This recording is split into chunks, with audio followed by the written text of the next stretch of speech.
नमस्कार, शिक्षक समाचार में आप सबों का स्वागत है। और आज हम शिक्षक समाचार में जिन मुद्दों पर बात करना जा रहे हैं उस मुद्दे पर चर्चा करने से पहले हम अपने शिक्षक मित्रों से कह देना चाहते हैं कि अब चुनावी परवान पर है, चुनावी परवान जोर पर है।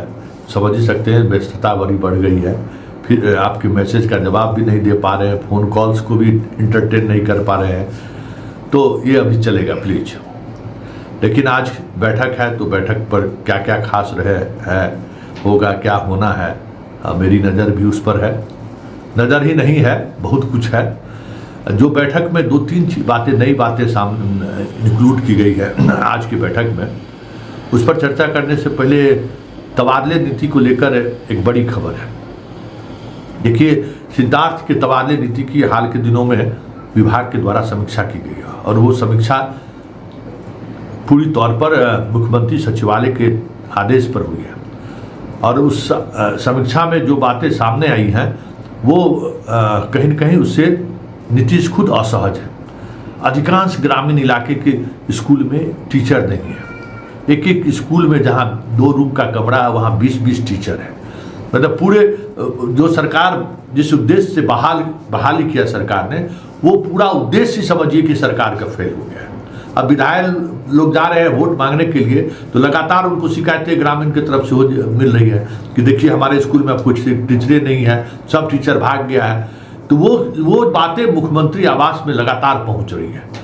तो उस वजह से ये समीक्षा हुई है। और अब जितने लोगों का तबादला जिला अलॉट हुआ है या जितने लोगों का चयन हुआ, उनका तो तबादला तो लगता है कि अब नहीं ही होगा और उनकी पोस्टिंग नहीं होगी, क्योंकि अब नई तबादला नीति बनाई जा रही है। और जिन लोगों का तबादला भी हुआ है चुनाव के बाद, ये जो नई तबादला नीति बन रही है उसके अनुसार एक बड़े स्तर पर फिर से तबादला होगा। और वो तबादला एक नीति के तहत होगा। ये बिना नीति के तहत नहीं कि म्यूचुअलों कर लिए, म्यूचुअल हो गया तो फिर हम जाके जिला का भी चॉइस दे दिए, ये सब सारी चीज़ें नहीं चलेंगी।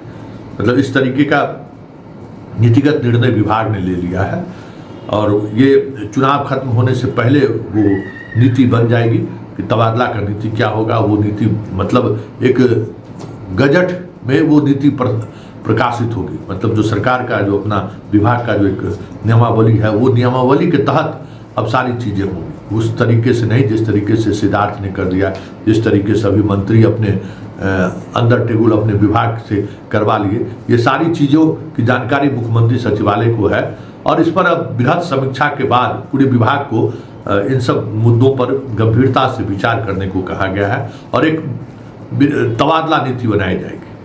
अब बात हम आज की बैठक में तबादला नीति के साथ साथ इसकी भी एक कमेटी बनेगी जिसका अप्रूवल आज की बैठक में हो जाएगी कि कौन लोग उस कमेटी में रहेंगे।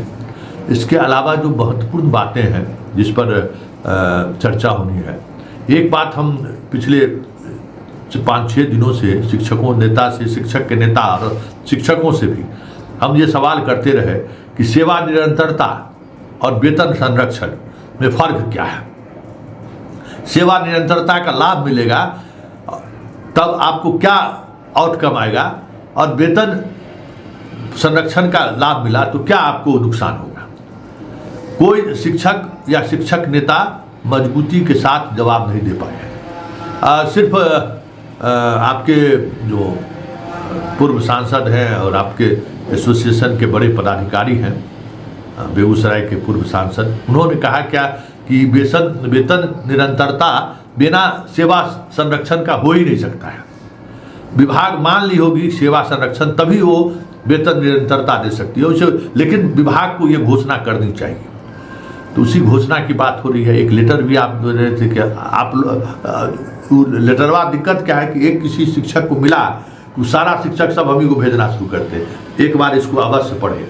अरे हम क्या पढ़े, जिस दिन बात हो रही थी सेवा निरंतरता की उस दिन यही चिट्ठी कहाँ से बाहर निकला है, वहीं से निकला है बाहर। वित्त विभाग के अधिकारी वो चिट्ठी लेके आए थे कि हमारी सहमति की कोई ज़रूरत नहीं है, देख लीजिए चिट्ठी निकली हुई है ऑलरेडी। अब वहाँ से शिक्षा विभाग में चिट्ठी गई थी, वहाँ से आप लोगों के पास चिट्ठी पहुँच गई। इसलिए सेवा निरंतरता और वेतन संरक्षण को लेकर जो बातें हैं आज उस पर बहुत तरीके की स्पष्टता से बहुत सारी चीज़ें सामने आ जाएंगी, पहली बात। दूसरी बात कि जो नियमित शिक्षक का तो इशू अलग ही है। जो नियोजित शिक्षक थे, जो जिनका बीपीएससी में हो गया, उनको भी सेवा निरंतरता का लाभ मिले, आज की बैठक में उस पर सहमति बन जानी चाहिए कि भाई एसटी को मिल ही गया, विशिष्ट शिक्षक को मिल ही गया, तो ये लोग तो और विरमित होकर गए, विरमन लेकर गए थे, इसलिए इन लोगों को भी जो है लाभ कैसे मिले, इसको लेकर आज की बैठक में चर्चा होगी। और ये कहीं कहीं उस कमेटी में पूर्व से जानकारी नहीं रहने के कारण आप लोगों को जो है, जो खास करके बीपीएससी में गए हैं नियोजित शिक्षक, उनको ये नुकसान उठाना पड़ गया। वैसे हमें लगता है कि उस पर सहमति हो ही जाएगी। तीसरा बात, जो 2020 का वैकेंसी था और 2025 में बहाली हुआ है, तो हेड टीचर और हेड मास्टर साहब का वेतन वही रहे, वेतन संरक्षण के बावजूद भी उस पर भी कमेटी विचार करने पर सोच रही कि वेतन किस तरीके से निर्धारण किया जाए। वेतन निर्धारण को लेकर भी एक नया एजेंडा ये भी इसमें जोड़ा गया है। आपके शिक्षक संघ के कई नेता भी मिले थे, उन लोगों ने अपनी बात रखी है, तो उस एजेंडे में ये भी शामिल किया गया है। मतलब अब निश्चिंत रहिए, आज कुछ न कुछ सकारात्मक चीज़ें सामने आएंगी।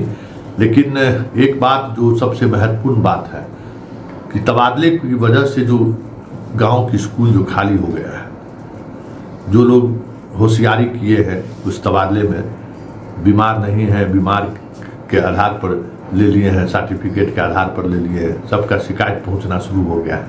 वो भी एक सेल बन रहा है कि जितना अनधिकृत तौर पर चीज़ें गलत जानकारी देकर तबादला लिए हैं, उन सब की अब मॉनिटरिंग शुरू हो रही है और उन सब पर जांच, एक कमेटी बनाई जा रही है जो जांच करेगी। इसलिए लेना का देना आपको ट्रांसफर में पड़ जाए तो कोई बड़ी बात नहीं है। इसी तरीके से दूरी के आधार पर जो ट्रांसफ़र हुआ है उसमें कैसे कुछ लोगों को लाभ मिला, कुछ लोगों को लाभ नहीं मिला। पटना को लेकर जो बातें कही गई हैं, उस बात के पीछे की रणनीति क्या है, कई तरह के सवाल उठे हैं। उन तमाम सवालों पर विभाग मंथन कर रही है और उस पर क्या अंतिम फैसला होगा वो चुनाव के दौरान ही पता चल जाएगा कि अंतिम तौर पर क्या फैसला लिया जाता है। और जो बाकी चीज़ें हैं वो देख ही रहे। अभी फ़िलहाल आप लोग चुनाव का लोगों का ट्रेनिंग चल रहा है, दिमागी तौर पर अभी वहाँ रहिए।